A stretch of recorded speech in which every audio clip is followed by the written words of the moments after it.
Hey, what's up, everybody? Bdf 44 coming at you with another video. All right, so I had a great Bible study with the family just now. Been in the house, worked on a playlist. Right before that Bible study, got food cooking. Got the not the Laker game. No, it ain't the Lakers. It's more like another yellow team, the Pacers, and the Thunder coming up in about 3 minutes. And I just wanted to come on and just say hello to everybody. It's a lot going on in the world, and this is one of those days where, because of what's happening in the world, I would love to have had my day where I'm walking down the street talking about all the things that are going on in the world. But I decided to stay home, and I did a lot that I wanted to do here. But I just felt like I was missing an opportunity to speak. Um, and I will get into a real long video likely tomorrow when I leave the house. But today was just laundry day, and by the time laundry day ended, it was almost time for Bible study, so I had just enough time to do playlists, etc. You get the point. But all eyes on two different things. The flotilla mission, from what I understand, those folks out there who are trying to deliver aid to Gaza are being approached. They have now been approached by Israeli ships. So for those who have been following that conversation on here, the last thing I heard was that Israeli ships approached them in the middle of the night. It's like 2 a.m. out there right now, without their lights on, just to try to scare them. They were interacting with them, and safety seems to be intact at this point. I think that, and listening to some of the commentators, the idea, I think they're trying to get a feel for what the world is going to react to, how they're going to react to them approaching this ship. And if we act like we don't care or whatever, there's a good chance they shoot them people down. No punches pulled. I have a lot of concern for them out there, just because I know what they're representing. Is something that is clearly, been something that's a target of those who are committing this genocide. They take great offense to anyone trying to bring aid or food to the people they're trying to slaughter, and that's really what it comes down to. They have killed many before for this same thing, and so they have celebrities on that boat, one or two. Greta Thunberg is on that boat, climate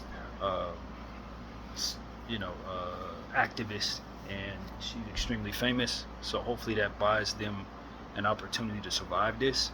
I don't know what would make Israel behave in situations like this, because nothing has worked thus far.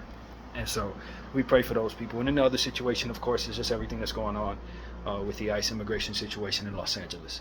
And last I heard, the National Guard was deployed to my city, places that I like to stomp around, have soldiers in front of them today. Hollywood and Highland, place I go to almost every day, had national security officers out there, homeland security officers, and they had a lot of protesters out in the middle of the freeway, from what I understand, out near downtown. And the last footage I saw had a bunch of soldiers headed toward the protesters. LAPD has released statements essentially saying that these protests are peaceful and it's unnecessary that the National Guard be called out. But this is one of those situations where I don't trust much of that, only because the LAPD does not want to relinquish power to the government. They want to feel like they have it under control. They don't want to. It's a power struggle dynamic. We're the authority of the city. We don't need the government coming in, bringing in soldiers when we got our city under control. They just as quickly brutalize these people as the soldiers they expect will. But they don't want to relinquish power. They don't want the soldiers meddling in their business and all that type of stuff. So that's really what they're trying to protect, not the people that are protesting. They don't give a damn about protesters. LA, we know that. They ain't never cared nothing about no protesters. They brutalize us for anything. And then, of course, the previous vice president released something on social media saying that, she thinks this is just brute force from the president, unnecessary. She's from the state of California. She doesn't understand why the protesters are, are being, approached by the National Guard and all of this. That woman didn't care nothing about no protesters. We were standing more or less against the genocide that she and her administration funded she had nothing to say. When we were trying to get her to stop allowing Israel to kill these people, or at least raise her voice in some type of way that would protect the innocent people that are being approached by genocide, she had nothing to say. So we already know where her humanity is. This is yet another one of those posturing demonstrations of fake concern. When people show you who they are, you don't have to wonder, you know what I mean? So I don't have any questions about her or her party.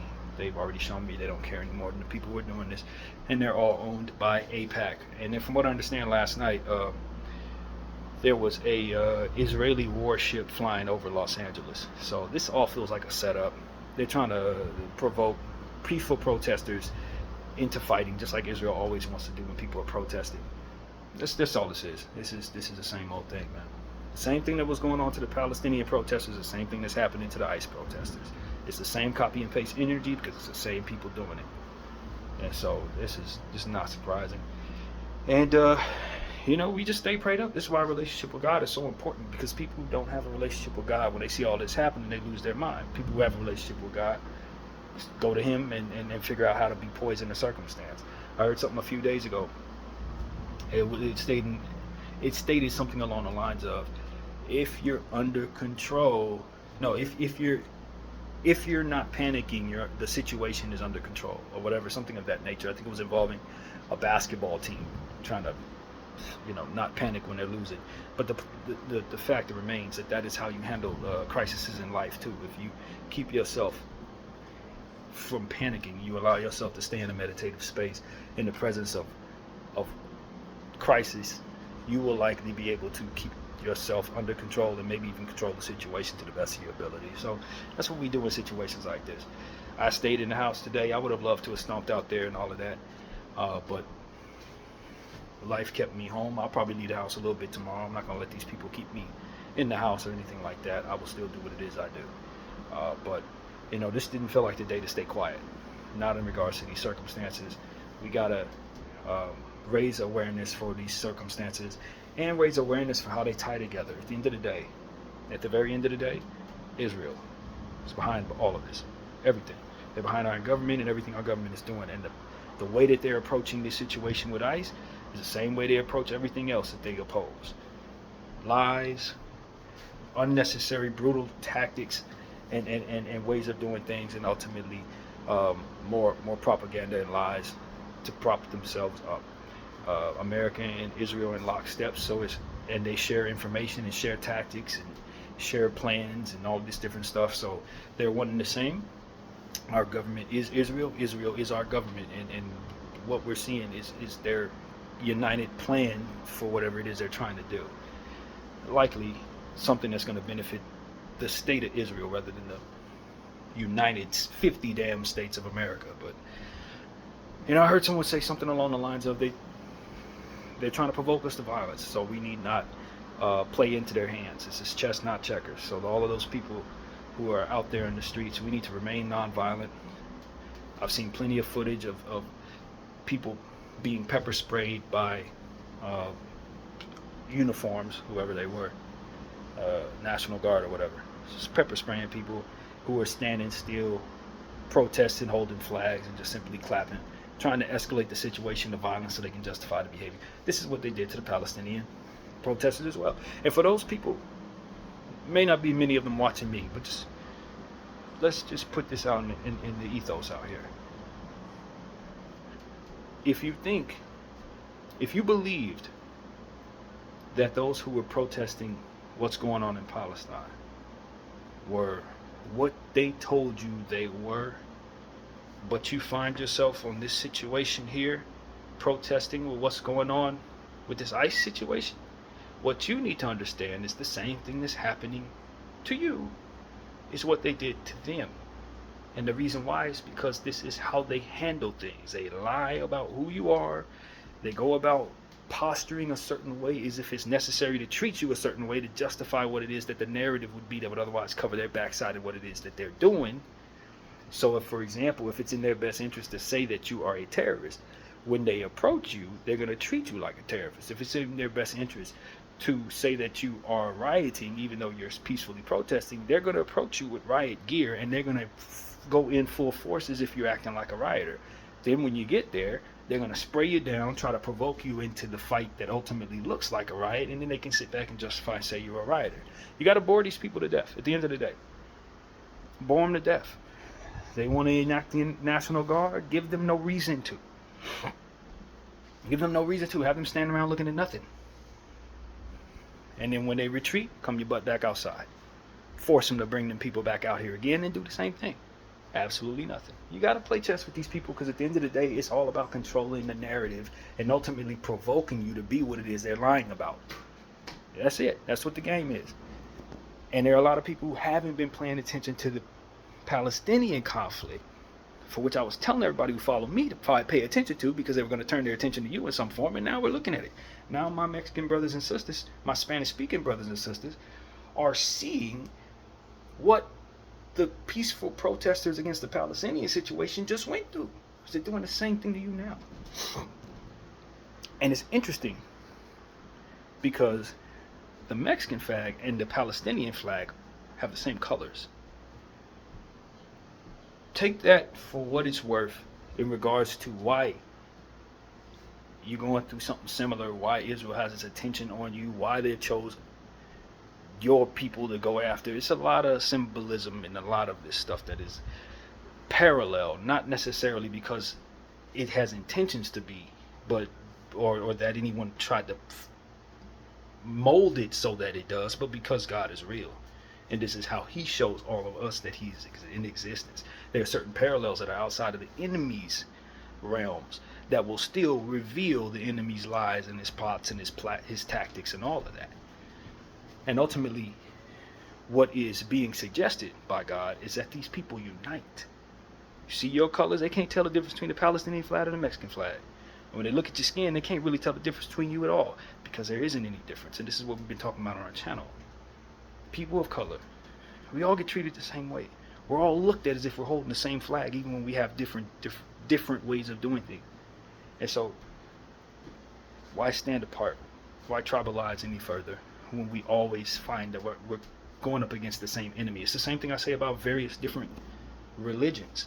This aspect of the circumstance is parallel as well, because you got different religions all standing against one another, trying to figure out which one is right, when you got the same devil, same enemy coming at you, trying to do the same thing to you that they're trying to do to the other tribal religion, or whatever you want to say the parallel would be. It's the same layer of the same fight. It's always the same layer of the same fight. And so that's why we know that it always comes down to divide and conquer.